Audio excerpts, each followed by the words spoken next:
Recently, Western nations have taken drastic steps to protect their domestic industries by imposing significant tariffs on Chinese electric vehicles.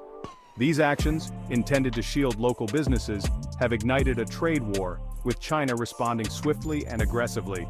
The fallout has sent shockwaves across industries globally, from European automakers to Canadian canola farmers.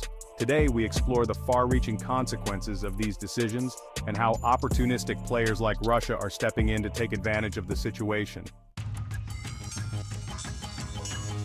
It all began in July 2024 when the European Union announced tariffs on Chinese electric vehicles. The EU's measures ranged from 17.4% to 37.6%, with claims that Chinese manufacturers like BYD and GWM benefited from billions in unfair state subsidies.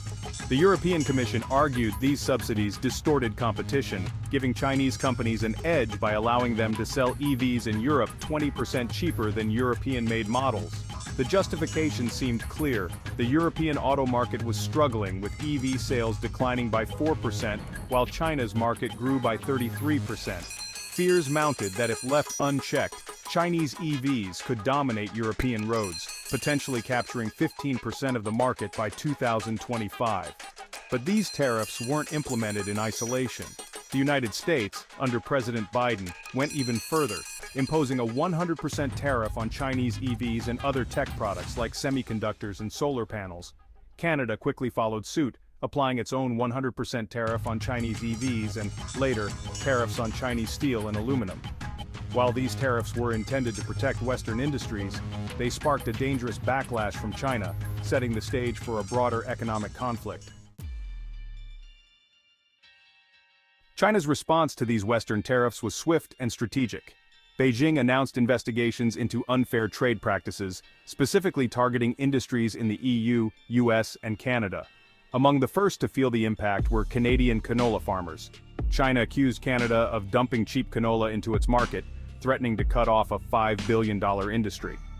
This wasn't the first time China wielded its power against Canada.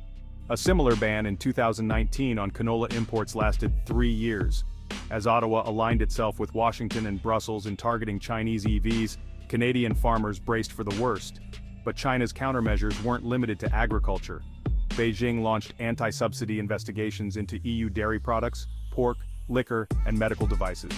These measures specifically targeted countries like Ireland, France, and Spain, which exported billions of euros in goods to China.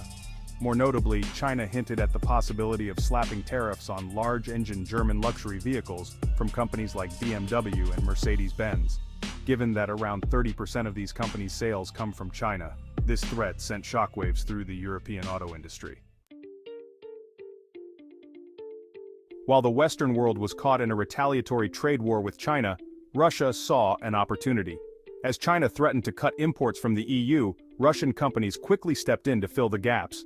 Russian pork producers were among the first to benefit, signing trade contracts to export thousands of tons of pork to China. Russian dairy companies also capitalized, expanding exports of milk and other products, while improving transportation logistics to meet China's needs. For Russia, these trade tensions between the West and China were an opportunity to showcase its competitiveness. At a time when the EU's sanctions on Chinese EVs were aimed at hurting China, the unintended consequence was the strengthening of Russia's ties with Beijing.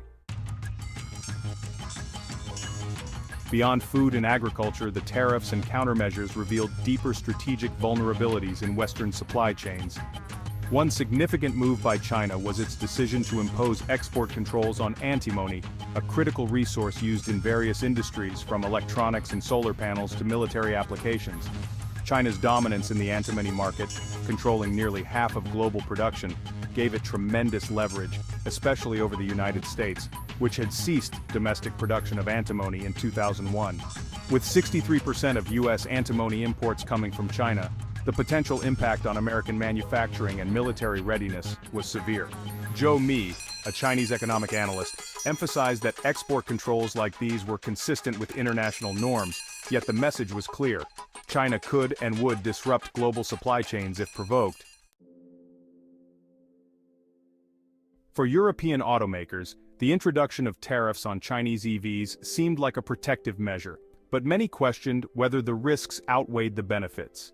Volkswagen, Europe's largest car maker, warned that the EU's actions could backfire, leading to further protectionism and isolationism, which would ultimately harm European businesses. Germany, in particular, was vulnerable. With 30% of sales for companies like VW and BMW reliant on China, any retaliatory action could have devastating consequences. European car makers who had invested heavily in the Chinese market now found themselves caught in the middle of a geopolitical chess game. On the flip side, Chinese EV manufacturers were defiant. Companies like BYD and Chery were already exploring ways to circumvent the tariffs, including building factories within the EU and expanding into other regions like West Asia and Latin America. Despite the EU tariffs, these manufacturers remained confident in their ability to continue growing globally. The trade war between the West and China extended far beyond EVs and auto parts. European and North American economies faced broader repercussions in sectors like food, technology, and energy. For example, China's retaliatory investigations into EU pork and dairy products threatened politically sensitive agricultural sectors, which hold significant influence over policymakers in Europe. At the same time, Canada's decision to follow the US in imposing steep tariffs was taking a toll on its own economy. As China diversified its trade partners and expanded its cooperation with Russia, Canadian farmers and manufacturers were left to deal with the fallout. In this tit-for-tat trade war, the biggest losers may be Western consumers, who could face higher prices for goods due to disruptions in global supply chains, while Chinese manufacturers continue to push forward with competitive pricing, despite the tariffs. In conclusion, the decision by Western governments to impose tariffs on Chinese EVs and other industries was seen as a necessary measure to protect their domestic markets.